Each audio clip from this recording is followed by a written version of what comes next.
এত কাছে তবু কতই না দূরে, এত আলো তবু কতই না অন্ধকার, এত আনন্দ তবু কতই না বিষাদ। হলো না, হলো না তো আর্জেন্টিনার, হলো না তো লিওনেল মেসির।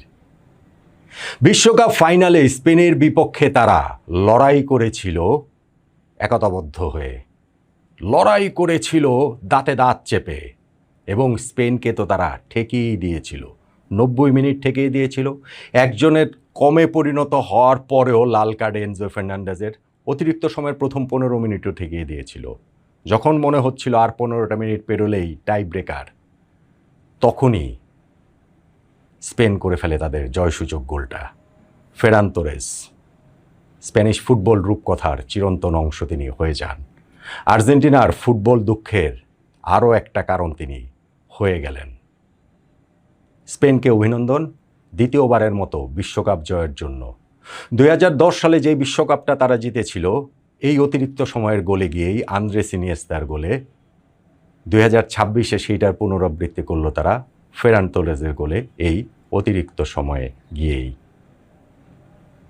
স্পেন যেহেতু বিশ্ব চ্যাম্পিয়ন হয়েছে, ডিজার্ভিংলি বিশ্ব চ্যাম্পিয়ন হয়েছে, তাদের জার্সি পরেই এই ম্যাচ শেষের ভিডিওটা করতে চেয়েছিলাম। জার্সিটা হাতেও নিয়েছিলাম, কিন্তু মনে হলো আর্জেন্টিনার জার্সিটা পরেই করি, কেননা তাদের প্রতি একটা সমবেদনা, সহমর্মিতা জানানোর জন্য।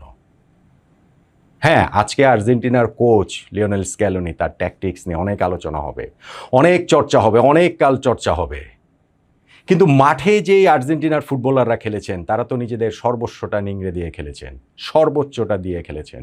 কোচের সেই কৌশলের প্রয়োগটা তারা করার চেষ্টা করে গেছেন নিরন্তর। সাফল্যের খুব কাছাকাছি তারা ছিলেন। সাফল্য আমি এই সেন্সে বলছি যে খেলাটা যদি টাই ব্রেকারে চলে যেত আর 15টা মিনিট যদি তারা আটকে রাখতে পারতেন স্পেনকে, তাহলে এমিলিয়ানো মার্টিনেজ তাদেরকে চতুর্থ বিশ্বকাপ জিতিয়ে দিতেন, লিওনেল মেসিকে দ্বিতীয় বিশ্বকাপ জিতিয়ে দিতেন। কিন্তু সেটা তো আসলে হলো না। এত কাছে থেকেও অনেক দূরে সরে গেল আর্জেন্টিনার বিশ্বকাপ জয়ের স্বপ্নটা। লিওনেল মেসি এই বিশ্বকাপে 39 বছর বয়সে যেটা খেলেছেন সেইটা অবিশ্বাস্য, অকল্পনীয়, কিন্তু তার শেষটা তিনি পূর্ণতায় দিতে পারলেন না। বিশ্ব ফুটবল মঞ্চ থেকে সম্রাটের এই কি বিদায় হয়ে গেল? নতুন সাম্রাজ্যের গোড়াপত্তন কি হলো স্পেনের মাধ্যমে? যেই সাম্রাজ্যে লামিন ইয়ামালের মতো একজন আছেন, প্রতিশ্রুতি আছে তার এই বিশ্ব ফুটবল নিজের করে নেয়ার। না, আজকের ফাইনাল ম্যাচটাতে তিনি ডিসাইডার না, কিন্তু সেখানটাতেও তিনি তার ঝলক দেখিয়েছেন, এবং শেষ হাসিটাই তো লামিন ইয়ামালের, স্পেনের। দেখেন, এই ম্যাচটাতে স্পেন ডিজার্ভিং উইনার না, এটা কেউ বলতে পারবে না। কেউ না মানে কেউ না। কেননা ম্যাচটাতে খেলেছে একটা দলে, স্পেন, গোল করতে চেয়েছে একটা দলে, স্পেন।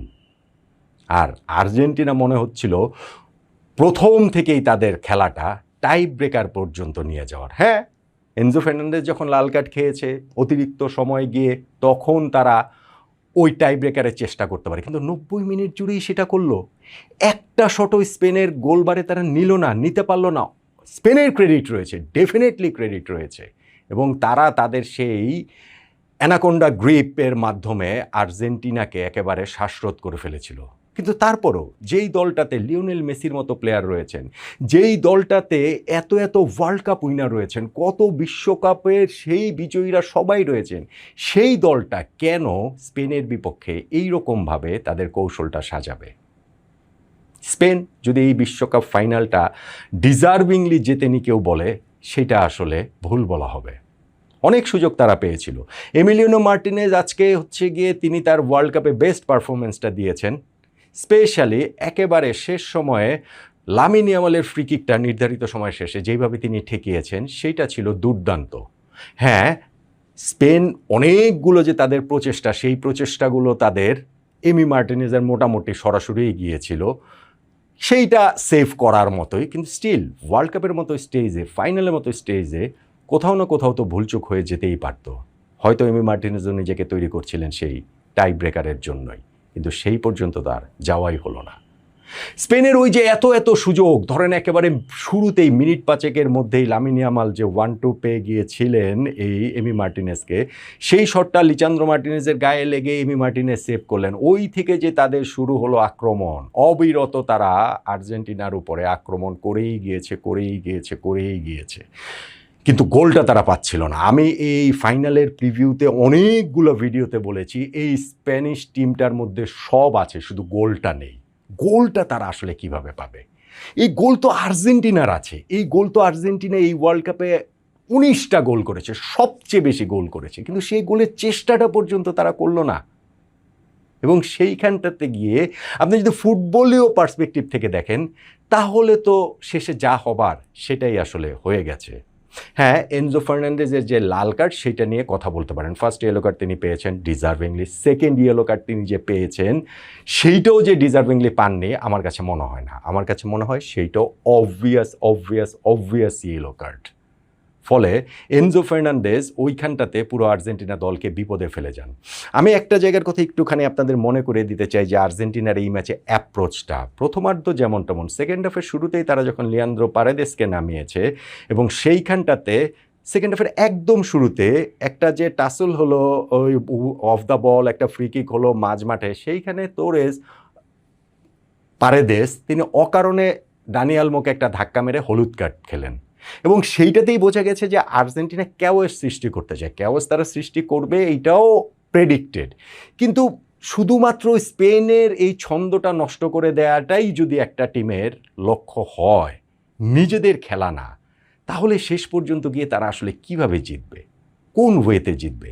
লিওনেল মেসি 20 বছর, আরও বেশি তো, লিওনেল মেসির ক্যারিয়ারে তো একদম শুরু থেকেই তার দেখছি 20-22 বছর ধরে। আমি মনে করতে পারি না ক্লাব দল, জাতীয় দল সব মিলিয়ে কোনো দিন লিওনেল মেসি এতটা নিষ্প্রভ ছিলেন, এতটা তাকে ছায়ার মতো লেগেছে। এবং অবশ্যই সেইখানটাতে স্পেনের ক্রেডিট রয়েছে, অবশ্যই সেখানে রদ্রির হিউজ ক্রেডিট রয়েছে, এবং এই ম্যাচটাতেও তিনি সিংহের মতো একটা পারফরমেন্স উপহার দিয়েছেন। কিন্তু শেষ পর্যন্ত গিয়ে আর্জেন্টিনা যে আসলে কোনো ফুটবল খেলার চেষ্টাটাই করে নাই, গোল দেওয়ার চেষ্টাটাই করে নাই, এইটা তাদেরকে আসলে অনেক দিন আসলে পুড়িয়ে যাবে।